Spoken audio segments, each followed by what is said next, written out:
ಭಾರತದ ತ್ರಿವರ್ಣ ಧ್ವಜ ಕೇವಲ ಖಾದಿ ವಸ್ತ್ರವಾಗಿರದೆ ಭಾರತದ ಹೆಮ್ಮೆ ಮತ್ತು ಸ್ವಾಭಿಮಾನದ ಸಂಕೇತ ಎಂದು ಮುಖ್ಯಮಂತ್ರಿ ಸಿದ್ದರಾಮಯ್ಯ ತಿಳಿಸಿದರು.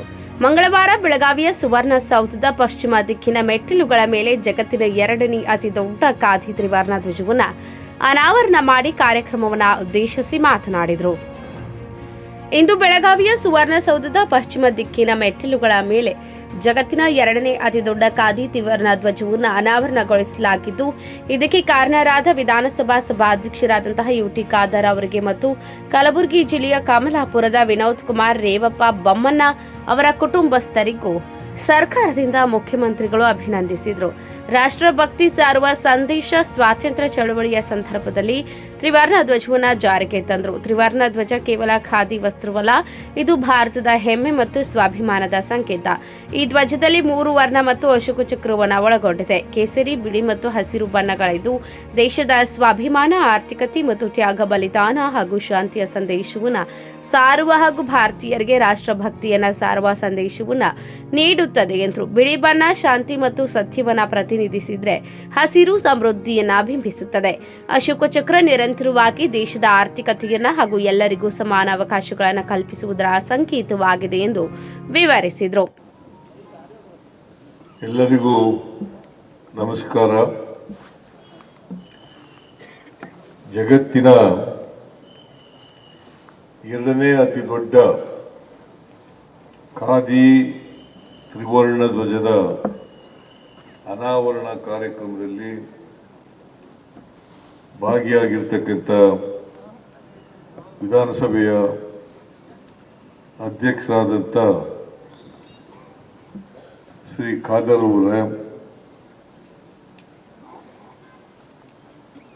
ರಾಜ್ಯದ ಉಪಮುಖ್ಯಮಂತ್ರಿಗಳಾದಂಥ ಡಿ.ಕೆ. ಶಿವಕುಮಾರ್ ಅವರೇ, ಕಾನೂನು ಸಚಿವರಾದಂಥ ಶ್ರೀ ಎಚ್.ಕೆ. ಪಾಟೀಲ್ ಅವರೇ, ಸಮಾಜ ಕಲ್ಯಾಣ ಇಲಾಖೆಯ ಸಚಿವರಾದಂಥ ಡಾಕ್ಟರ್ ಎಸ್.ಸಿ. ಮಾದೇವಪ್ಪ ಅವರೇ,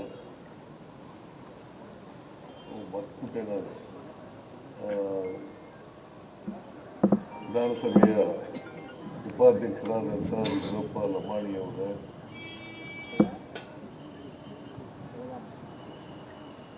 ಮೇಲ್ಮನೆಯ ಸರ್ಕಾರದ ಸಚೇತಕರಾದಂಥ ಸಲೀಂ ಅಹಮದ್ ಅವರ,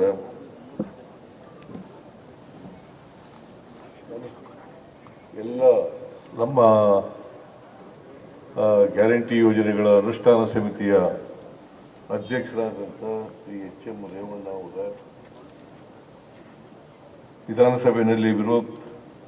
ವಿಧಾನಸಭೆಯಲ್ಲಿ ಮುಖ್ಯ ಸಚೇತಕರಾದಂಥ ಶ್ರೀ ಅಶೋಕ್ ಪಟ್ಟಣ ಅವರ, ನಮ್ಮ ಮುಖ್ಯಮಂತ್ರಿಗಳ ರಾಜಕೀಯ ಸಲಹೆಗಾರರಾದಂಥ ಶ್ರೀ ನಜೀರ್ ಅಹಮದ್ ಅವರ, ಮುಖ್ಯ ಕಾರ್ಯದರ್ಶಿಗಳಾದಂಥ ಶಾಲಿನಿ ರಜನೀಶ್ ಅವರ, ಇತರ ಎಲ್ಲ ಶಾಸಕ ಮಿತ್ರರ, ಇಲ್ಲಿ ಆಗಮಿಸಿರ್ತಕ್ಕಂಥ ಎಲ್ಲ ಆತ್ಮೀಯ ಬಂಧುಗಳೇ, ಭಗಿನಿಯರೇ, ಇತರ ಎಲ್ಲ ಮಾಧ್ಯಮದ ಸ್ನೇಹಿತರೇ, ಖಾದರ್ ಅವರು ಬಹಳ ಉತ್ತಮವಾದಂಥ ಕೆಲಸವನ್ನು ಇಲ್ಲಿ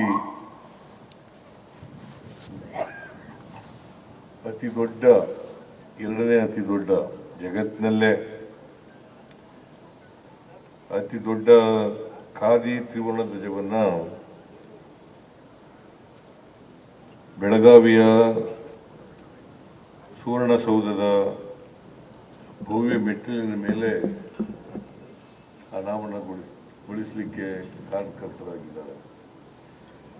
ನಾನು ಅವರಿಗೆ ಸರ್ಕಾರದ ವತಿಯಿಂದ ಧನ್ಯವಾದಗಳನ್ನು ಹೇಳಲಿಕ್ಕೆ ಬಯಸ್ತೇನೆ.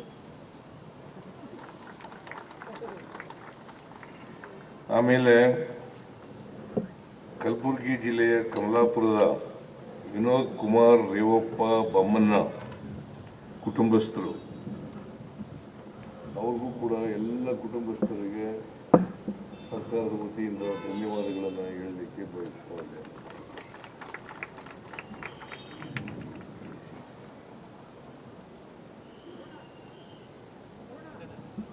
ಇದು ಸ್ವಾತಂತ್ರ್ಯ ಹೋರಾಟದಲ್ಲಿ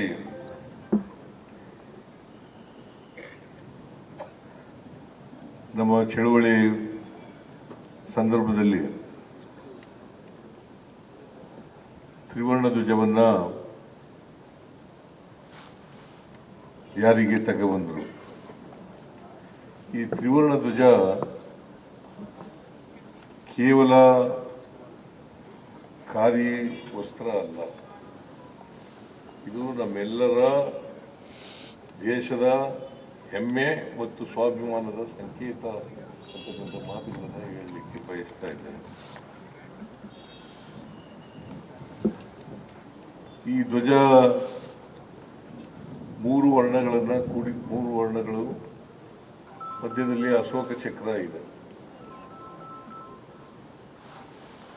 ಕೇಸರಿ ಬಣ್ಣ ಇದೆ ಮೇಲ್ಗಡೆ, ಆಮೇಲೆ ಬಿಳಿ ಬಣ್ಣ ಇದೆ, ಹಸಿರು ಬಣ್ಣ ಇದೆ, ಮಧ್ಯದಲ್ಲಿ ಅಶೋಕ ಚಕ್ರ ಇದೆ. ಇವೆಲ್ಲವೂ ಕೂಡ ದೇಶದ ಸ್ವಾಭಿಮಾನ, ಆರ್ಥಿಕತೆಯನ್ನ ಮತ್ತೆ ಶಾಂತಿ ಸಂದೇಶವನ್ನ ಈ ದೇಶದ ಜನರಿಗೆ ರಾಷ್ಟ್ರಭಕ್ತಿಯನ್ನ ಸಾರ್ತಕ್ಕಂಥ ಧ್ವಜ ಆಗಿದೆ ಅಂತಕ್ಕಂಥ ಮಾತುಗಳನ್ನ ಹೇಳಲಿಕ್ಕೆ ಬಯಸ್ತಾ ಇದ್ದೇನೆ.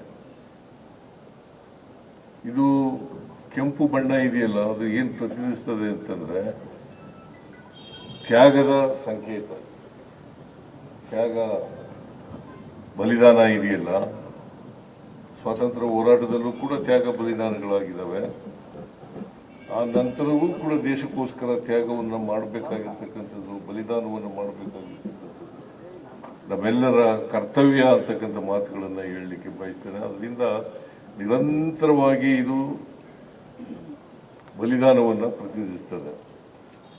ಆಮೇಲೆ ಬಿಳಿ ಬಣ್ಣ ಇದೆಯಲ್ಲ, ಶಾಂತಿ ಮತ್ತು ಸತ್ಯ, ಶಾಂತಿ ಮತ್ತು ಸತ್ಯವನ್ನ ಪ್ರತಿನಿಧಿಸ್ತಕ್ಕಂಥದ್ದು.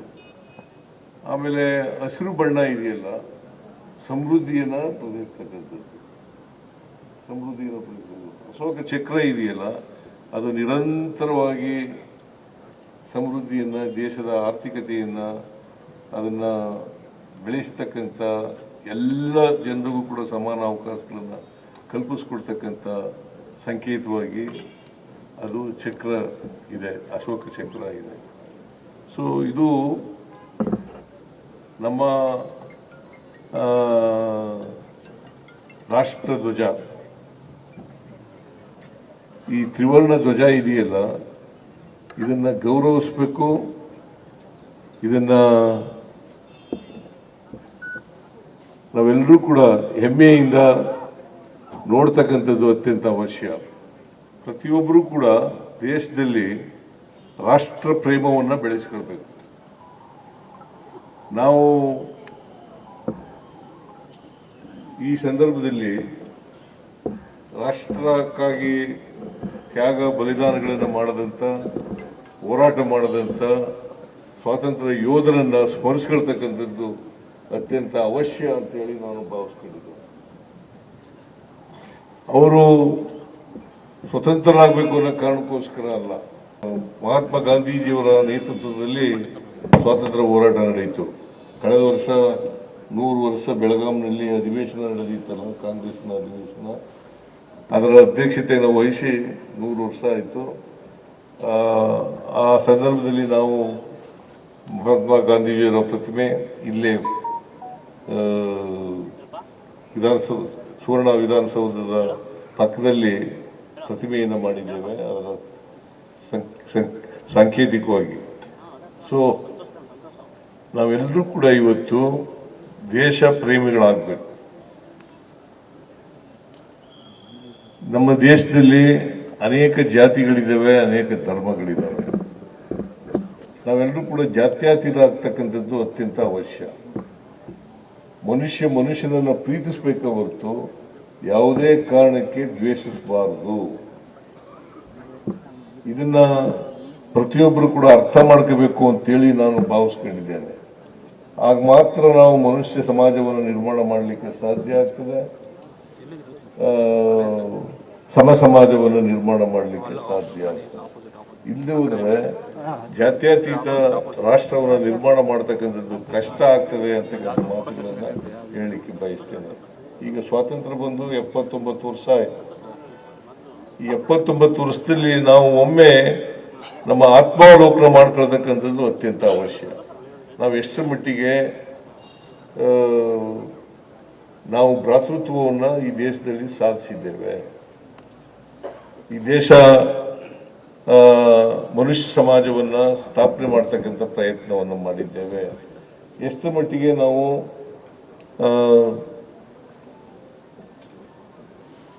ಈ ದೇಶ ಪ್ರೇಮವನ್ನ ಬೆಳೆಸ್ಕೊಂಡಿದ್ದೇವೆ ಅಂತಕ್ಕಂಥದ್ದು ಅತ್ಯಂತ ಅವಶ್ಯ ಅಂತಕ್ಕಂಥ ಮಾತುಗಳನ್ನ ಹೇಳಲಿಕ್ಕೆ ಬಯಸ್ತಾ ಇದ್ದಾರೆ. ನಾವು ದೇಶ ಪ್ರೇಮವನ್ನು ಬೆಳೆಸ್ಕೊಳ್ಳದೆ ಹೋದರೆ, ಈ ದೇಶಕ್ಕಾಗಿ ತ್ಯಾಗ ಬಲಿದಾನಗಳನ್ನು ಮಾಡ್ತಕ್ಕಂಥ ಮನೋಭಾವವನ್ನು ಬೆಳೆಸ್ಕೊಳ್ಳದೆ ಹೋದರೆ ನಾವು ಮನುಷ್ಯರಾಗಿ ಬಾಳಲಿಕ್ಕೆ ಕಷ್ಟ ಆಗ್ತದೆ ಅಂತಕ್ಕಂಥ ಮಾತುಗಳನ್ನು ಕೂಡ ಹೇಳಲಿಕ್ಕೆ ಬಯಸ್ತಾ ಇದ್ದೇನೆ. ಅದರಿಂದ ಎಲ್ಲ ವಿದ್ಯಾರ್ಥಿಗಳಲ್ಲೂ ಕೂಡ ಈ ಮನೋಭಾವ ಬೆಳಿಬೇಕು. ಯುವಕರಲ್ಲಿ ವಿಶೇಷವಾಗಿ ಯುವಕ ಯುವತಿಯರಲ್ಲಿ ವಿದ್ಯಾರ್ಥಿಗಳಲ್ಲಿ ಈ ಮನೋಭಾವ ಬೆಳಿಬೇಕು. ದೇಶ ಪ್ರೇಮವನ್ನು ಬೆಳೆಸ್ಕೊಳ್ತಕ್ಕಂಥದ್ದು ಅತ್ಯಂತ ಅವಶ್ಯ. ಅದಕ್ಕೋಸ್ಕರ ಬಾಬಾ ಸಾಹೇಬ್ ಅಂಬೇಡ್ಕರ್ ಅವರು ಕೊಟ್ಟಿರ್ತಕ್ಕಂಥ ಸಂವಿಧಾನ, ಮಹದೇವಪ್ಪನವರ ನೇತೃತ್ವದಲ್ಲಿ ಎಲ್ಲ ಶಾಲಾ ಕಾಲೇಜುಗಳಲ್ಲಿ ಸಂವಿಧಾನದ ಪೀಠಿಕೆಯನ್ನು ಓದಿಸ್ತಕ್ಕಂಥ ಕೆಲಸವನ್ನು ಮಾಡ್ತಾ ಇದ್ದೀವಿ.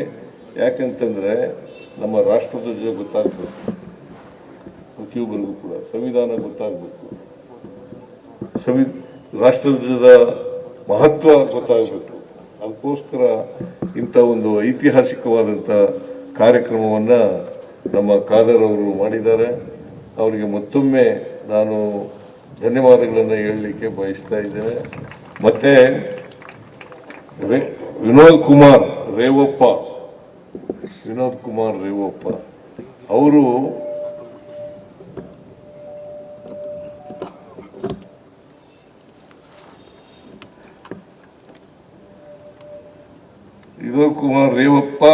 ಬೊಮ್ಮಣ್ಣ ಈ ಕೆಲಸ ಮಾಡಿದಾರಲ್ಲ, ಇಂಥ ಒಂದು ರಾಷ್ಟ್ರ ಧ್ವಜವನ್ನ ಕೊಟ್ಟಿದಾರಲ್ಲ, ಅವರಿಗೆ ಮತ್ತೊಮ್ಮೆ ಸರ್ಕಾರದ ವತಿಯಿಂದ ಧನ್ಯವಾದಗಳನ್ನು ಅರ್ಪಿಸಲಿಕ್ಕೆ ಬಯಸ್ತಾ ಇದ್ದೇನೆ. ಅದರಿಂದ ಇಂದು ಒಂದು ಐತಿಹಾಸಿಕ ಧ್ವಜವನ್ನು ತಯಾರು ಮಾಡಿದ್ದಾರೆ. ಅವರಿಗೆ ಮತ್ತು ಅವರ ಕುಟುಂಬ ವರ್ಗದ ಎಲ್ಲ ಸದಸ್ಯರಿಗೆ ನಾನು ಧನ್ಯವಾದಗಳನ್ನು ಅರ್ಪಿಸಿ ಮತ್ತೊಮ್ಮೆ ಎಲ್ಲ ಜನರಿಗೂ ಕೂಡ ಶುಭ ಕೋರಿ ನನ್ನ ಮಾತುಗಳನ್ನು ಮುಗಿಸ್ತೇನೆ. ಜೈ ಹಿಂದ್, ಜೈ ಕರ್ನಾಟಕ, ಜೈ ಭಾರತ್.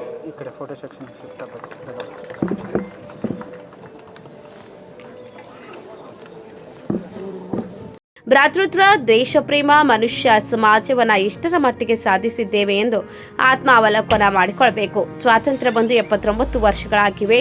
ನಾವೆಷ್ಟರ ಮಟ್ಟಿಗೆ ಭ್ರಾತೃತ್ವ, ದೇಶ ಪ್ರೇಮ, ಮನುಷ್ಯ ಸಮಾಜವನ್ನ ಈ ದೇಶದಲ್ಲಿ ಸಾಧಿಸಿದ್ದೇವೆ ಎಂದು ಆತ್ಮಾವಲೋಕನ ಮಾಡಿಕೊಳ್ಬೇಕು.